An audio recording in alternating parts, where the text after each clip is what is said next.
ഓണമൊക്കെയല്ലേ വരുന്നത്. എൻ്റെ ഓണം റെസിപ്പീസിൽ ആദ്യത്തെ വീഡിയോ ആണിത്. ഇന്ന് ഞാൻ നിങ്ങളുമായി ഷെയർ ചെയ്യാൻ പോകുന്നത് സദ്യ സ്റ്റൈൽ പരിപ്പ് കറിയുടെ റെസിപ്പിയാണ്. ഞാൻ Lisha. Welcome to my channel thecoffeemug.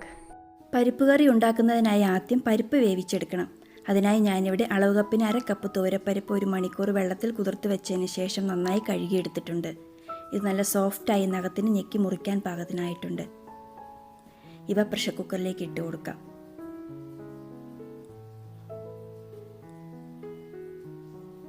ഇനി ഇതിലേക്ക് അളവ് കപ്പിന് 1/2 കപ്പ് വെള്ളം,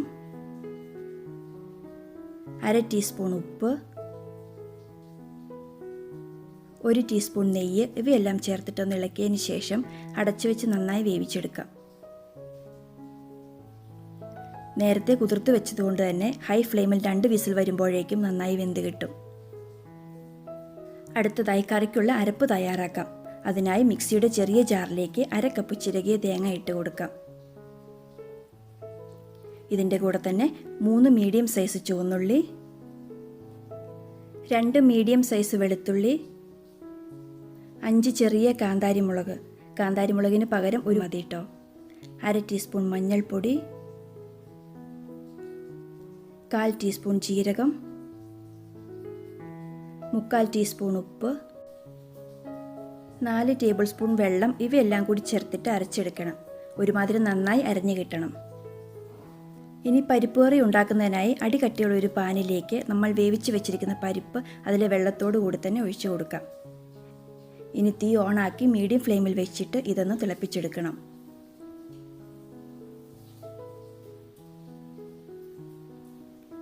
ഇപ്പോൾ പരിപ്പ് നന്നായി തിളച്ച് വന്നിട്ടുണ്ട്. ഇതിലേക്ക് അരച്ചു വെച്ചിരിക്കുന്ന അരപ്പ് ചേർത്ത് കൊടുക്കാം. ഈ ഒരു പരുവത്തിലാണ് അരപ്പ് അരഞ്ഞ് കിട്ടേണ്ടത്. ഒത്തിരി അങ്ങ് അരഞ്ഞ് പേസ്റ്റ് ആക്കേണ്ട. ഇനി ഇവ നന്നായി ഒന്ന് യോജിപ്പിച്ചെടുക്കാം കേട്ടോ. ഇതുപോലെ ഓണസദ്യയിൽ ഉൾപ്പെടുത്താൻ പറ്റിയ പായസങ്ങളുടെയും കറികളുടെയും പല വീഡിയോസ് ഞാൻ ഈ ചാനലിൽ ഇട്ടിട്ടുണ്ട്. അതും കൂടി നിങ്ങളൊന്ന് ചെക്ക് ചെയ്യണേ. അതിൽ വളരെ സ്പെഷ്യലായ പാലടയുടെയും അടപ്രഥമൻ്റെയും റെസിപ്പിയുണ്ട്. ഇനി നമ്മുടെ പരിപ്പ് കറിയിലേക്ക് അളവ് കപ്പിന് 1/2 കപ്പ് ചൂടുള്ള വെള്ളം കൂടി ചേർക്കാം. വെള്ളം ചേർക്കുമ്പോൾ 1/4 കപ്പ് മുതൽ 1/2 കപ്പ് വരെ നിങ്ങൾക്ക് ആവശ്യമായിട്ടുള്ള കുറുകലിനനുസരിച്ച് ചേർത്ത് കൊടുക്കണം. കറി തണുത്തു കഴിയുമ്പോൾ കൂടുതൽ തിക്കായി വരും. ഇനി ഇതൊന്ന് തിളച്ച് വരണം. ഈ സമയത്ത് ഉപ്പ് നോക്കിയിട്ട് ആവശ്യമെങ്കിൽ കൂടുതൽ ചേർത്ത് കൊടുക്കാം. ഞാനിവിടെ 1/4 ടീസ്പൂണിൻ്റെ പകുതി ഉപ്പും കൂടി ചേർക്കുന്നുണ്ട്. ഉപ്പും മുളകും നിങ്ങളുടെ ആവശ്യാനുസരണം ചേർത്ത് കൊടുത്താൽ മതി. സാധാരണ പരിപ്പ് കറിക്ക് എരിവ് മുന്നോട്ട് നിൽക്കാറില്ല, അതുകൊണ്ട് കുറച്ച് മുളക് ചേർത്ത് കൊടുത്താൽ മതി. ഇപ്പോൾ പരിപ്പ് കറി റെഡി ആയിട്ടുണ്ട്. തീ ഓഫ് ചെയ്യാം കേട്ടോ. അവസാനമായി നമുക്ക് പരിപ്പ് കറിയിലേക്ക് കടുക് താളിച്ച് ചേർക്കണം. അതിന് ചൂടായിരിക്കുന്ന ഒരു പാത്രത്തിലേക്ക് 2 ടേബിൾ സ്പൂൺ വെളിച്ചെണ്ണ ഒഴിച്ച് ചൂടാക്കിയെടുക്കാം.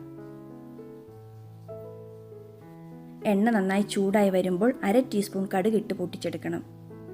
കടുകെല്ലാം നന്നായി പൊട്ടിക്കഴിയുമ്പോൾ തീ ലോ ഫ്ലെയിമിൽ വെച്ചിട്ട് ഇതിലേക്ക് 2 വറ്റൽമുളക് പൊട്ടിച്ചിട്ട് കൊടുത്തിട്ട് വറുത്തെടുക്കാം.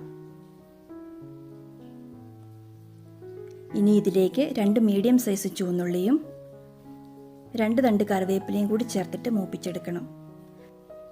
ചുവന്നുള്ളി നന്നായി മൂത്ത് ഗോൾഡൻ ബ്രൗൺ കളർ ആകുമ്പോൾ തീ ഓഫ് ചെയ്തിട്ട് ഇത് പരിപ്പ് കറിയിലേക്ക് ചേർത്ത് കൊടുക്കാം.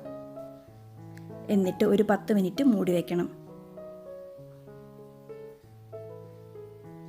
10 മിനിറ്റിന് ശേഷം മൂടി തുറന്ന് നന്നായി ഇളക്കി യോജിപ്പിച്ചെടുക്കാം.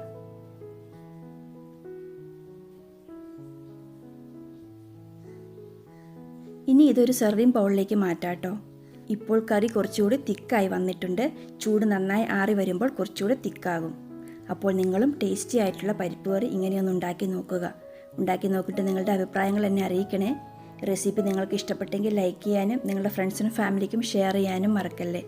അതുപോലെ തന്നെ നിങ്ങൾ ഈ ചാനൽ സബ്സ്ക്രൈബ് ചെയ്തിട്ടില്ലെങ്കിൽ ഒന്ന് സബ്സ്ക്രൈബ് ചെയ്ത് തന്നെ സപ്പോർട്ട് ചെയ്യണേ. അപ്പോൾ നമുക്ക് മറ്റൊരു നല്ല റെസിപ്പിയുമായി വീണ്ടും കാണാം. താങ്ക്